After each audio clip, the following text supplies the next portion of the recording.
Does a supervisor have to be on site? Ladies and gentlemen, I don't know how to say that. This is my jam. I'm gonna riff. I'm just gonna go ahead and passionately talk about this topic because I love this topic and I've got some things to say, and I'm assuming that that's why you're here. But in this video, I'm going to talk to you about what level of involvement on site every different position will have and give you a really unique perspective for remote work. So if you're interested in that, please stay with us.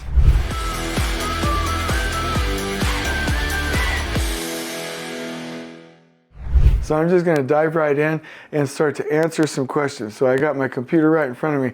These are questions that people are asking. You, or maybe not you, but you know, are typing it into Google or YouTube and asking the question. And so we wrote them down, we care, and we're going to give it back to you. So here we go right now. Can I manage a construction project remotely if I have good systems? And I love this question. And you are probably going to be surprised at what I have to say. Let me just break this down. And by the way, you were here, you asked me, probably like the video now in case I make you mad. But here's my opinion.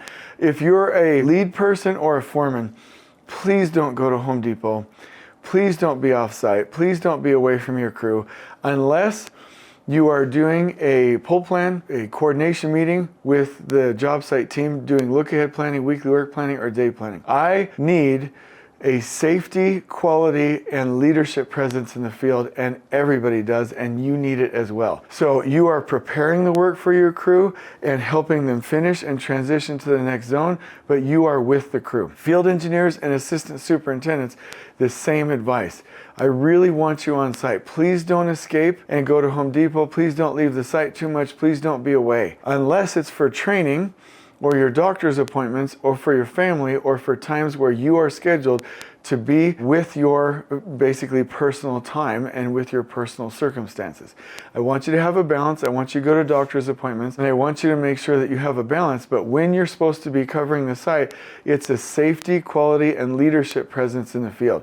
I've always looked at it like that. That way, the project superintendent or lead superintendent can spend half the time in the field and half the time in the office between the field and the command post, planning and getting ready to execute work. Now, here's what I want to say.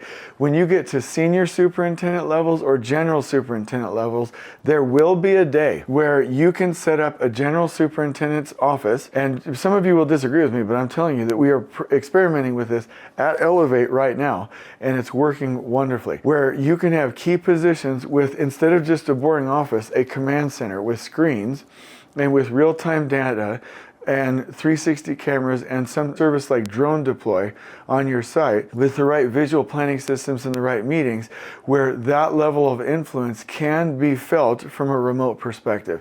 And then do we still do field walks? Absolutely. Like the general superintendent will come every week and walk the job and be there with you, or every other week be with you, or every 3 weeks be with you. The higher the position, the more remote you can become, as long as the project superintendent, assistant supers, and foremen are mainly on site, and the project superintendent can split the time between the field and the office. So if you ever want more information about that, please let me know, because I do have designs for the command center, for the connection to the site with good internet, and how great supervision in those command centers, or those what I like to call situation rooms, can get real-time information from 360 cameras, from the overall job cam, and from drones. Okay, so please reach out to me if you ever want to talk about that. The second question that's been asked is, how much time should a supervisor spend between being out in the field and in the office and meetings and things like that? Let me just say this. For a foreman, you're looking at no more than 2 hours, and I hope it's less. The rest of the time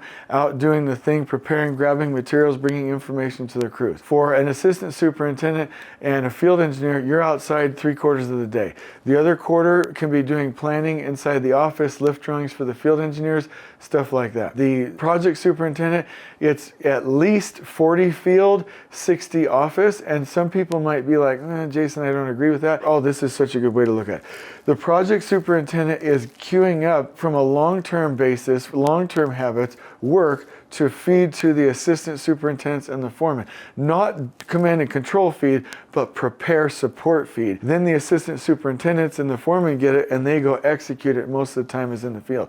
And then a general superintendent, I would say that you at least need to have a 10 to 90% ratio. right? So that's going to force you to visit the project at least one day every 2 to 3 weeks, or it's going to ask you to go visit a project 4 hours every week. However you do the math, those are the ratios. And then the question is, what specific things must be handled in person by site supervisors or leaders or these different roles? Well, let me just go through them one by one. Obviously, the foreman will want to be there in the morning with their crews. That's why I hate doing morning huddles in the morning. The afternoon foreman huddle should be the afternoon before to plan that morning. That way the foreman is with the crew, making sure that they're ready to go in their most sharp and refreshed and rested time of the day. And so getting them started, making sure that everybody's lined out with their crew preparation huddle and in the worker huddle, like with them in the morning. Then from anywhere between 7 to 9 o'clock, the foreman being present on site to do zone control walks, especially as the assistant supers and leads are going through the site. That's really crucial. The other thing that I would say, high risk safety activities, and then anything that might need a little bit more supervision from a quality standpoint. Then you really want to be on site after lunch when the workers are like loaded down with, got the biscuits and gravy, situation going on where all the blood flows to your stomach, you know what I mean? And people are weighed down. You want to get back with your crew, get them like up and alive and make sure that they're set for the afternoon. Then the foreman can go do the afternoon planning in the afternoon foreman huddle. Anywhere between 10 a.m., I know that's not afternoon, 10 a.m. to 2 p.m. I preferred it to be like at 1 o'clock. Okay, from a field engineer's perspective, you got to be out in the field when you're doing quality control, when you're doing layout, and when you're doing frontline quality and safety management. For an assistant superintendent, you need to be discerning and really show up in the field to help with your bottlenecks, help with your constraints, help with high quality areas, and help with anything that has a high safety risk. And then the project superintendent, it's fairly the same, but I was always out in the field if I'm dealing with something like scaffolding, the erection of the hoist, a crane, the air handlers. Like, I know when to be there. That's when things are high risk. And then one of the other questions was, do we need high-tech systems like 360 cameras and drones to have more surveillance? I'm going to say yes. Like, I want in every conference room,